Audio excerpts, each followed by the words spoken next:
வானம் டாக்கீஸ் நண்பர்களுக்கு வணக்கம். எல்லாரும் எப்படி இருக்கீங்க? நல்லா இருக்கீங்களா? என் பேர் உமா வெங்கட். நான் யாருன்னு பார்க்குறீங்களா? நான் ஒரு ஜோதிடர். எல்லாருமே ஜோதிடர் தான். இதில் என்ன புதுசு அப்படிங்கிற ஒரு கேள்வி இருக்கும். அக்ஷய லக்ன பத்ததி அப்படிங்கிற ஒரு புது மெத்தட் இருக்குது. நிறைய நண்பர்களுக்கு தெரியும், நிறைய நண்பர்களுக்கு தெரியாது. அது என்னது அக்ஷய லக்ன பத்ததி, ஏஎல்பின்னு நீங்கள் கேள்விப்பட்டிருப்பீங்க. இன்றைக்கு வளர லக்னம் அப்படிங்கிறது சொல்லுவோம்.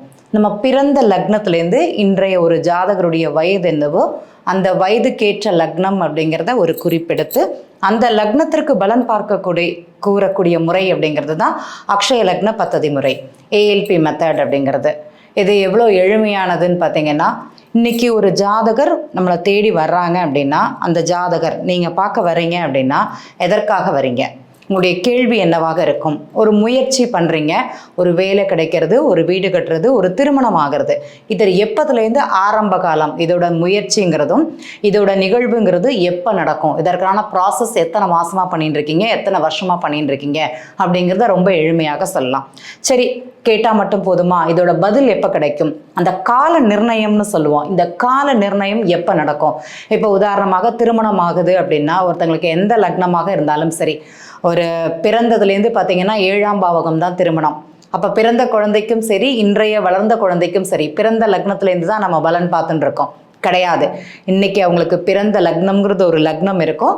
அவர்களுக்கு ஒரு 25 வயது அப்படின்னா ஒரு 3 கட்டத்தை நகர்த்தி, அவங்க ஜாதகத்தை அனுசரித்து 3 கட்டத்தை நகர்த்தி அந்த ஜாதகருக்கு 7ஆம் பாவக கிரகம் எங்கே இருக்குது, அது உள்ளூரில் இருக்குதா, வெளியூரில் இருக்குதா, வெளிநாட்டில் இருக்குதா, இல்லைனா வீட்டுக்குள்ளே இருக்குதா, இல்லைனா அத்தை வழி மாமா வழி உறவுகளில் இருக்குதா அப்படிங்கிறத பார்த்து செயல்படுவது தான் இந்த ஏஎல்பி மெத்தட் அப்படிங்கிறது சொல்கிறது.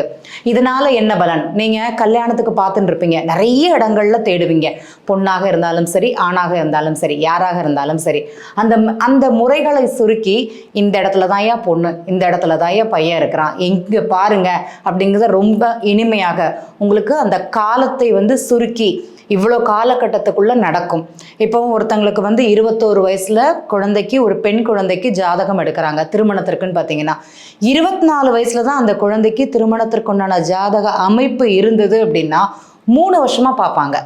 பார்க்குறோம், பையன் கிடைக்கல, பார்க்குறோம், அங்கே அமையலை, வீடு சரியில்லை, வண்டி சரியில்லை, வாசல் சரியில்லை, பொண்ணை குத்தம் சொல்கிறாங்க. அப்படியெல்லாம் கிடையாது. அந்த பெண்ணிற்கு 24 வயது நிரம்பும் போது தான் திருமணத்திற்குண்டான அமைப்பு அப்படிங்கிறது சொல்லலாம். அந்த காலகட்டத்தில் தான் திருமணங்கிறது நடக்கும். அப்போ நம்ம ஜாதகம் பார்க்கும்போதே ஒரு குறிப்பிட்ட கால அளவில் ஒரு செயல் இந்த காலகட்டத்தில் தான் நடக்கும் தெரிஞ்சதுன்னா கொஞ்சம் அவசரப்படாமல் நிறுத்தி நிதானமாக பார்ப்பது அப்படிங்கிறது சிறப்பு. இதற்கு தான் ஏஎல்பி மெத்தட் அப்படிங்கிறது இன்றளவில் பயன்படுது. சரி, இது மட்டும் தானா அப்படிங்கிறது கிடையாது. எல்லா முறைகள்லையுமே இப்போ குழந்தை பிறப்பானாலும் சரி, ஒரு தொழில் ஆரம்பிக்கலாமா கூடாதா, இதை செய்யலாம். சில லக்னங்கள் அப்படிங்கிறது போகும்போது, அக்ஷய லக்னம் அப்படிங்கிறது குறைந்தது 10 வருஷத்துக்கு ஒரு லக்னம். இப்போ ஒருத்தங்களுக்கு பிறப்பு லக்னம் அப்படிங்கிறது மேஷ லக்னமாக இருக்குது. இன்னைக்கு அவருடைய 30 வயதுக்கு மிதுன லக்னம் உதாரணமாக வச்சுட்டோம் அப்படின்னா, இந்த 30 வயசுல அவர் பிஸ்னஸ் பண்ணலாமா கூடாதா அப்படிங்கிறத நம்ம தெரிஞ்சு செய்யணும். ஏன்னா பெரிய அளவு முதலீடு அப்படிங்கிறத போட்டுண்டு அதுக்கப்புறம் நஷ்டம் அப்படிங்கிறது பண்ணக்கூடாது. இந்த மிதுன லக்னம் மட்டும் தானா அப்படிங்கிறத இல்லாம திரு பொதுவுடைமூர்த்தி சார் இந்த மெத்தடை நமக்கு கண்டுபிடிச்சிருக்கிறாரு. அவர் எப்போதுமே சொல்லுவாரு, மிதுன லக்னம், கன்னியா லக்னம், மீன லக்னம், தனுசு லக்னம், இந்த 4 லக்னங்கள் அக்ஷய லக்னமாக போகும்போது பிஸ்னஸ் அப்படிங்கிறது பண்ணக்கூடாது அப்படிங்கிறத ஆணித்தரமாக சொல்லுவாங்க. அதற்குண்டான தன்மை இந்த காலகட்டங்களில், எந்த காலகட்டங்களில் ஒரு லக்னம் அப்படிங்கிறது 10 வருடம், அந்த காலகட்டங்களில் அந்த யோகம் அந்த ஜாதகருக்கு இல்லை அப்படிங்கிறது அர்த்தம். அப்போ நான் பெரிய இன்வெஸ்ட்மெண்ட்டாக போட்டுட்டு அதில் நஷ்டம், கடன் அப்படிங்கிற வரக்கூடிய நண்பர்கள் தான் அதிகம். குறிப்பாக பாருங்கள், ஒரு 35 வயசுலேருந்து 40 வயசுக்குள்ள பிஸ்னஸ் பண்ணுறேன்னு தோத்தவங்க தான் நிறைய இருப்பாங்க. அந்த கடன் அடைக்கிறதுக்கு ஒரு கடன் வாங்கி இன்னொரு கடன் வாங்கி கடன்பட்டவர்கள் தான் அதிகம். நீங்கள் பார்த்துருப்பீங்க. உங்கள் வாழ்க்கையில் இது நடக்குமானா நடக்கும். அப்போ என்னுடைய வயது தெரிஞ்சிச்சு, என்னுடைய லக்னம் தெரிஞ்சிச்சு, நான் பிஸ்னஸ் பண்ணலாமா கூடாதா? நீங்கள் யாராக இருந்தாலும் சரி, ஜோதிட அறிவுங்கிறது உங்களுக்கு தேவையே இல்லை. ப்ளே ஸ்டோரில் ஏஎல்பி சாஃப்ட்வேர் அப்படிங்கிறது இருக்கும். ஏஎல்பி அஸ்ட்ராலஜி சாஃப்ட்வேரை போடுங்க, உங்களுடைய date of birth, time of birth, place of birth போடுங்க. உங்களுக்கு என்ன லக்னம் அப்படிங்கிறது பாருங்கள். அந்த லக்னத்துக்கு நீங்கள் தொழில் செய்யலாமா கூடாதா அப்படிங்கிறத தெரிந்தே செய்யுங்க. ஃப்ரீ சாஃப்ட்வேர் தான், யார் வேணால் பயன்படுத்தலாம். இது யார் நமக்கு உருவாக்கி கொடுத்தாங்கன்னா திரு பொதுவுடைமூர்த்தி சார். அந்த இடத்துல இந்த இடத்துல அவருக்கு நான் நன்றி கலந்த வணக்கத்தையும் தெரிவித்துக் கொள்கிறேன். சரி, இது பிஸ்னஸ்க்கு மட்டும்தானா அப்படிங்கிறது கிடையாது. குழந்தை பிறப்பிற்கும் இதை பார்க்கலாமானா கண்டிப்பாக பார்க்கலாம். ஒரு குழந்தை பிறக்கலை, கல்யாணம் ஆயிடுச்சு, 21 வயசுல கல்யாணம் ஆனவங்க அடுத்த வருஷமே குழந்தை பெற்றவங்க இருக்கிறாங்க. 28 வயசாகியும் 8 வருட காலம் குழந்தை பிறக்காமையும் இருந்திருக்கு. அப்ப அந்த கிரகங்கள் எங்க மாறுபடுது? எதற்காக குழந்தை பிறக்கல? ஜாதகர் காரணமா இல்லைன்னா கிரகங்கள் காரணமா? ஜாதகர்னா ஏன் தடுக்கிறாங்க? இப்ப பாத்தீங்கன்னா இன்றைய பெண்கள் எல்லாருமே குழந்தை பிறப்புக்கு என்ன ரீசன் சொல்றாங்கன்னா, செட்டில்மெண்ட் ஆயிட்டு குழந்தை பெற்றுக்கலாம். என்ன செட்டில்மெண்ட்? வீடு வாங்கணும், வண்டி வாங்கணும், கொஞ்சம் குழந்தைக்கு தேவையான சொத்து சுகம் இதெல்லாம் சேர்த்துட்டு குழந்தை பெற்றுக்கலாம் அப்படிங்கிற ஒரு தன்மை இருக்கும். அந்த அளவுக்கு கிரகங்கள் உங்களுக்கு காலதாமதம் பண்ணுதா அப்படின்னா கிடையாது. நீங்க தான் அதை தடுக்கிறீங்க. நவீன யுகத்துல இதெல்லாம் ரொம்ப ஈஸியா போச்சு.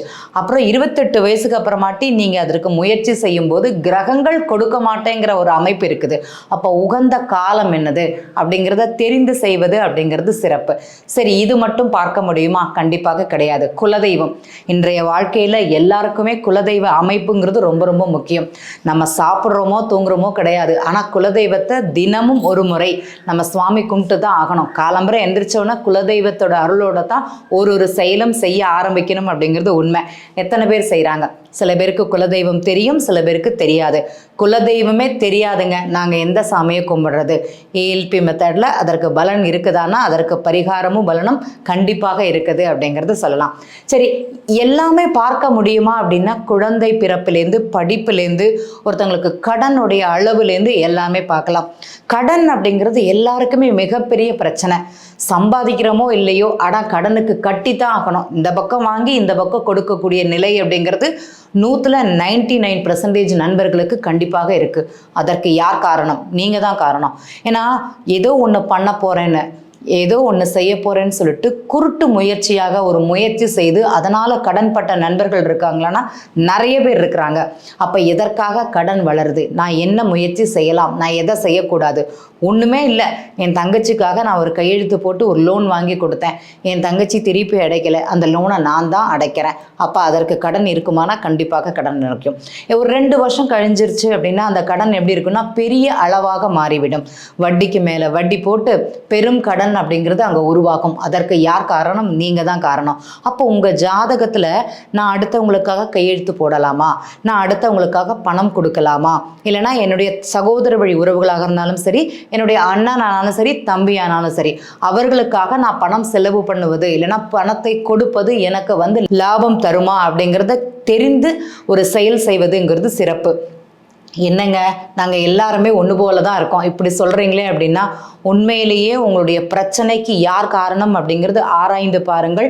எது உண்மை எது பொய் அப்படிங்கிறது தெரிய வரும். அப்போ இந்த செயலை இந்த காலகட்டத்தில் செய்வது சரிதானா அப்படிங்கிறத தெரிந்து செய்வது அப்படிங்கிறது சிறப்பு.